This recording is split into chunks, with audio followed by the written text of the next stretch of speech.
Après qu'il eut achevé de faire entendre au peuple ses discours, Jésus entra dans Capharnaüm. Or un centurion avait un serviteur malade qui allait mourir et il l'aimait beaucoup.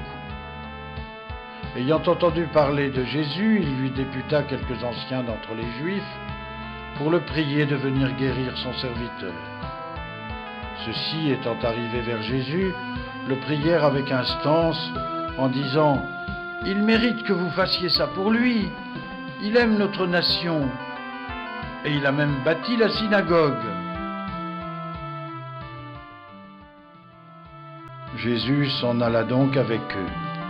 Il n'était plus loin de la maison lorsque le centurion envoya quelques-uns de ses amis lui dire « Seigneur, ne prenez pas tant de peine, car je ne suis pas digne que vous entriez sous mon toit.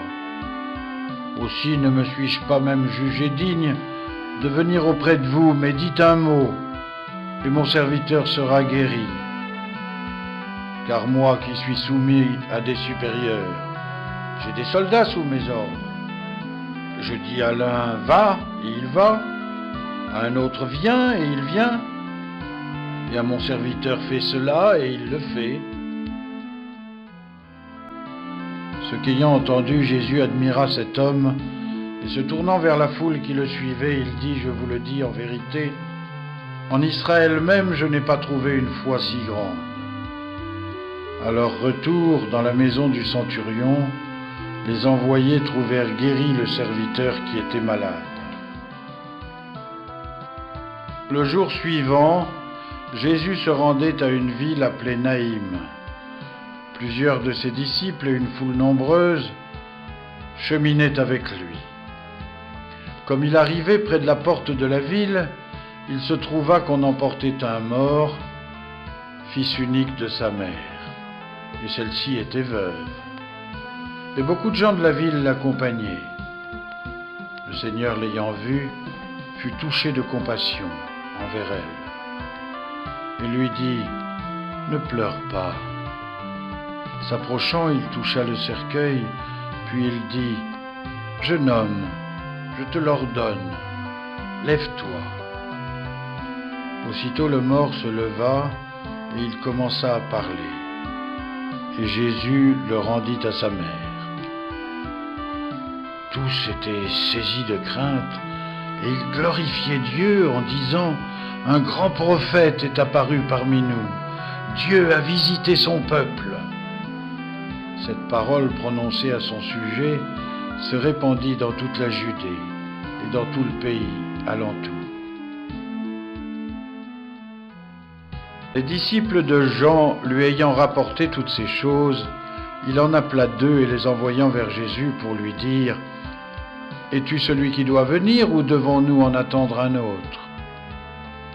Étant donc venus à lui, « Jean-Baptiste, dirent-ils, nous a envoyés vers toi pour te demander « Es-tu celui qui doit venir ou devons-nous en attendre un autre ?» À ce moment même, Jésus guérit un grand nombre de personnes affligées par la maladie, par l'infirmité ou par des esprits malins. Et il accorda la vue à plusieurs aveugles. Puis il répondit aux envoyés « Allez rapporter à Jean ce que vous avez vu, ce que vous avez entendu. Les aveugles voient, les boiteux marchent, les lépreux sont purifiés, les sourds entendent, les morts ressuscitent, les pauvres accueillent la bonne nouvelle. Heureux celui qui ne se scandalise pas à cause de moi. » Lorsque les envoyés de Jean furent partis, Jésus se mit à dire au peuple au sujet de Jean. « Qu'êtes-vous allé voir au désert? Un roseau agité par le vent? Qu'êtes-vous allé voir au désert? Un homme vêtu d'habits somptueux? Mais ceux qui portent de tels vêtements et qui vivent dans les délices sont dans les palais des rois. Qu'êtes-vous allé voir? Un prophète? Oui, je vous le dis, et plus qu'un prophète. C'est de lui qu'il est écrit « J'envoie mon messager devant ta face pour te précéder. et te préparer ton chemin. Je vous le dis en effet, parmi les enfants des femmes, il n'y a pas de prophète plus grand que Jean-Baptiste, mais le plus petit dans le royaume de Dieu est plus grand que lui. Tout le peuple qui l'a entendu et les publicains eux-mêmes ont justifié Dieu en se faisant baptiser du baptême de Jean, tandis que les pharisiens et les docteurs de la loi ont réduit à néant le projet de Dieu sur eux, en ne se faisant pas baptiser par lui. Donc, dit encore le Seigneur, comparerai-je les hommes de cette génération? À qui ressemblent-ils?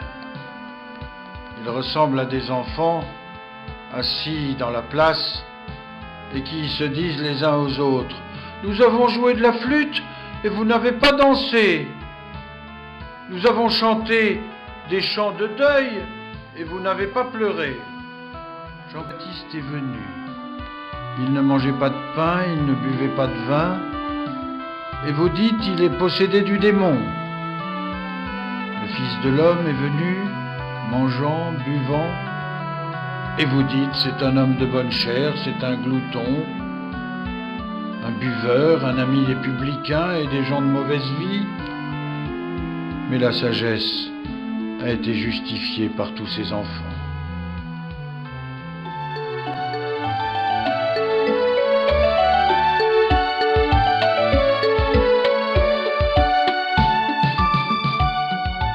Un pharisien ayant prié Jésus de manger avec lui, il entra dans sa maison et se mit à table.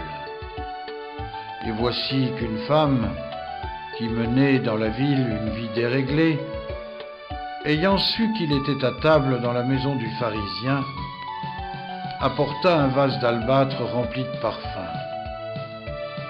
Se tenant derrière lui, à ses pieds, en pleurs, elle se mit à les baigner de ses larmes, à les essuyer avec les cheveux de sa tête, et elle leur donnait des baisers et y mettait son parfum. Voyant cela, le pharisien qui l'avait invité dit en lui-même: si cet homme était un prophète, il saurait qui est cette femme qui le touche et ce qu'elle est, une pécheresse. Alors prenant la parole, Jésus lui dit: Simon, j'ai quelque chose à te dire.